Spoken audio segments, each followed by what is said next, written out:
Existe-t-il des outils pour nous aider à déterminer si nous sommes en train de nous victimiser versus sommes réellement en situation de victime et qu'il soit donc normal de se sentir de l'impuissance? Oui. Bon. Alors, juste un petit résumé. Être victime de quelque chose, c'est subir les comportements de l'environnement, particulièrement d'une personne la plupart du temps, mais ça, on peut être victime d'un cataclysme, OK? Donc, on souffre à cause d'une conséquence déterminée et précise reliée à un agent environnemental, une personne, une circonstance, situation, OK? Cataclysme X, Y, Z. Donc, on peut faire un lien entre il y a une cause et un effet qui est sur moi, ça c'est une chose. Et l'autre chose, c'est que selon notre code moral, selon nos lois, on a des ententes entre humains et on s'entend pour dire que ça, on ne veut pas vivre ça et on s'organise pour que ça n'arrive pas. Donc, on s'organise comme humain pour que certaines situations fâcheuses, désagréables, négatives, violentes n'arrivent pas pour le bien-être de tous et chacun. OK, donc, lorsque notre environnement a violé une de ces règles-là, éthiques, morales ou légales, et qu'on en subit les contre-coups, on est donc victime de quelque chose. OK? Donc, qu'est-ce qu'une victime? C'est une personne qui réellement, objectivement, a subi des conséquences d'un agent externe et on s'était dit que ce n'est pas ce qu'on veut promouvoir. OK?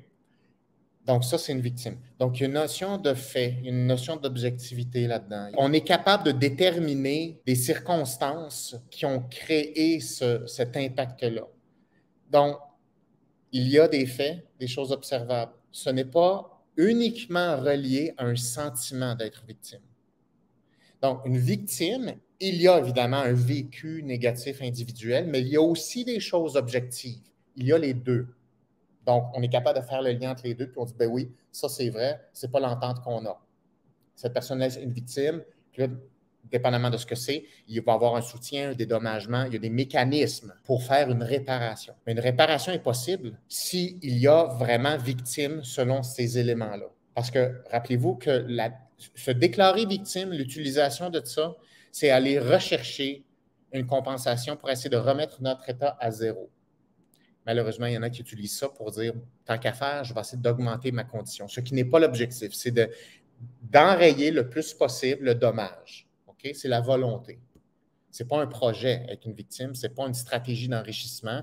Ça sert à dire, moi, je déclare qu'on avait une entente, elle a été violée, il doit y avoir un mécanisme de compensation pour m'aider au maximum de me remettre dans mon état initial. Dans le meilleur des mondes. Des fois, c'est possible, des fois, c'est une compensation. Bref, là, on s'embarque dans la loi. Mais vous comprenez qu'une victime, c'est comme ça que ça marche. Il y a des statuts officiels. La victimisation n'a rien à voir avec ça. La victimisation, c'est une relation avec notre environnement. C'est basé sur un sentiment qu'on entretient. C'est avoir une relation où on détermine que l'environnement nous fait souffrir. Mais le propre de la victimisation, c'est qu'il n'y a pas de cause précise ou d'agent précis, objectif d'identifier. C'est basé sur une vision des choses. C'est basé sur un sentiment d'injustice, mais qui est assez flou. Et on n'est pas capable de relier un événement précis avec l'impact qu'on a, l'impact négatif.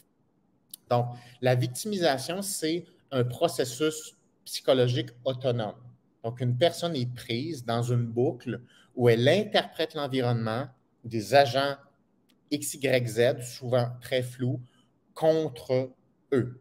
Donc, la victimisation s'accompagne d'une caractérisation du monde en deux parties, c'est-à-dire les victimes et les oppresseurs. Donc, la victimisation sépare le monde en deux parties, comme dans un film. Ce sont les bons contre les méchants. Et les amis, une personne ne joue jamais le rôle du méchant. Une personne joue toujours le rôle du bon, et le méchant, ce n'est jamais lui-même, c'est toujours les autres. Donc, la victimisation crée des schémas d'oppresseurs et d'opprimés, les bons contre les méchants. Donc, la victimisation crée une vision du monde qui n'existe pas dans la réalité parce que les bons et les méchants, la plupart du temps, c'est pas comme ça que ça fonctionne. Je dis pas qu'il n'y a pas de mal dans le monde et je dis pas qu'il y a des gens qui font pas des crimes, qui font pas du mal. Oui, ça existe. Et des personnes qui font des crimes créent des victimes, puis on le voit, on peut le voir. Donc, c'est une victime. Ce n'est pas de la victimisation. La victimisation, c'est une vision du monde, oppresseur-opprimé, comme je vous dis. Mais ce qui est caractéristique de la victimisation, c'est qu'une personne a intérêt à demeurer victime pour avoir des avantages. Donc, plus une personne crée son statut de victime et que l'environnement se sent coupable et est capable d'avoir un avantage à maintenir son statut de victime, cet avantage-là qui se poursuit, qui se renforce, c'est de la victimisation. Donc, dans la victimisation, il y a une notion de renforcement. Là, je vous le dis, il n'y a personne qui admet ça. Là. Les psychologues vont se l'admettre entre eux parce que les psychologues sont habitués de voir ça, mais attendez-vous pas à lire ça sur les médias sociaux. Okay? Il y a des choses que maintenant, tu n'as presque même plus le droit de nommer, de dire dans les médias, même dans les médias sociaux. Ça ne change pas des faits. Ça ne change pas qu'il y a des patterns psychologiques qui font en sorte qu'une personne veut rester victime parce qu'elle a de l'avantage à rester victime. Là, vous allez dire, mais quel est l'avantage? Il y en a plein, figurez-vous donc.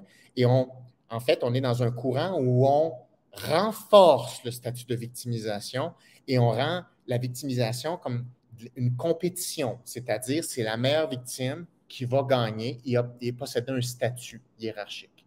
Donc là, je ne veux pas aller trop loin là-dedans, là, mais donc la victimisation est renforcée. Comment? Avec des traitements spéciaux, avec de l'attention.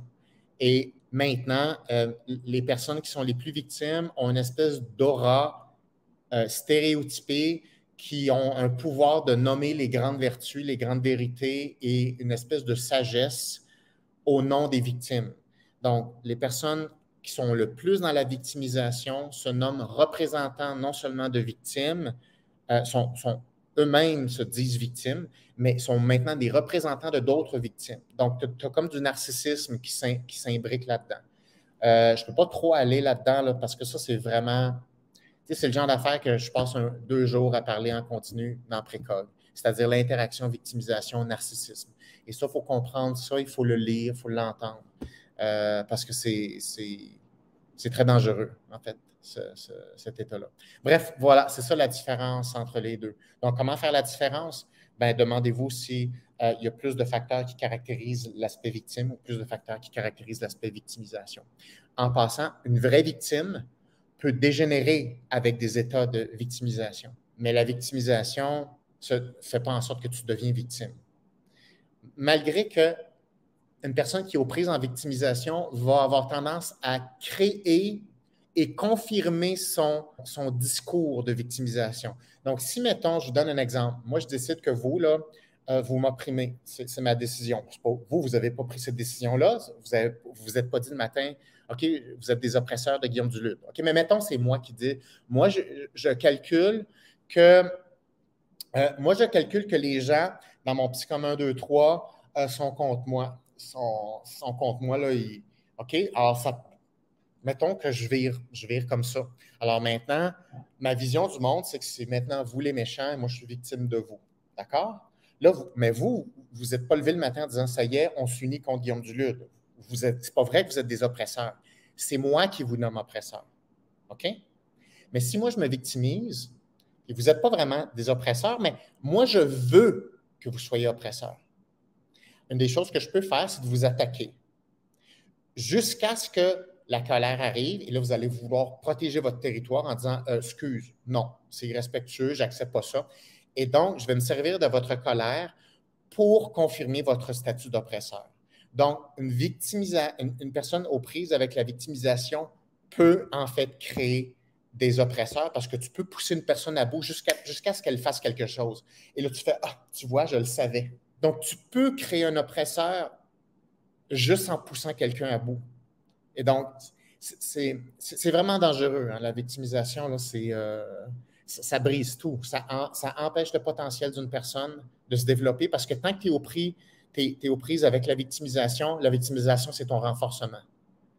C'est pas toi, tu n'es pas en autodéveloppement. Et ce n'est pas compatible. Tu ne peux pas être en victimisation puis dire, ça y est, je me regarde en face, je me développe, je relève des défis, je vise des choses.